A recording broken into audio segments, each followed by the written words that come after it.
Morning, I'm Steven Sprinkle. This is MorningBit. Let's get to it. Top 3 things I think are important today for Bitcoin. The first of which is Bitfunder just announced that they're going to be ceasing operations. Now they did this announcement just yesterday, but it follows a long string of events surrounding security inside of the platform regarding user accounts. Following this and having that shut down really puts kind of a wake throughout the Bitcoin community regarding investment. Bitfunder was a platform that allowed you to invest directly with Bitcoin in various companies. So you could give, say, 1 Bitcoin and get a certain amount of shares back from that company. This was probably the largest site of its kind, holding about $12 million in assets. But having this shut down really shifts the attention to some new technologies that are out there. And that leads me to the second thing that I think is important today.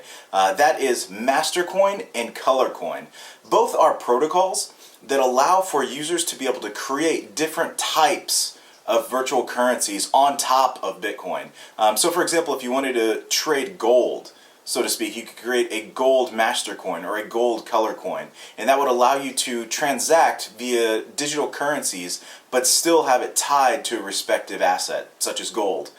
You could do this for anything. You could tie it to real estate, you could tie it to silver, you could tie it to corn or wheat. It really opens up the door for equities exchange in a lot more fluid manner, in a decentralized manner, whereas Bitfunder was a centralized exchange that was prone, exactly as they've shown, to security vulnerabilities. Now that's not to say that peer-to-peer technologies can have vulnerabilities, which I'll talk about in just a second, but it helps give a more robustness to the community in that it can vet the code, it can make sure that the transactions are conducted in a timely manner, and there's not a single point of failure. And I think that's the biggest piece to this. Now the third thing that I think is important today, and it leads in from both of these stories, is that management of your own Bitcoin wallet. Just this week it was reported there was a large theft from Blockchain.info, and it was about $70,000, so equated to about 300 Bitcoins. And the fail point in this was not having two-stage authentication. Now without two-stage authentication, it's much more easy for someone to access your wallet, especially if it's in an online form.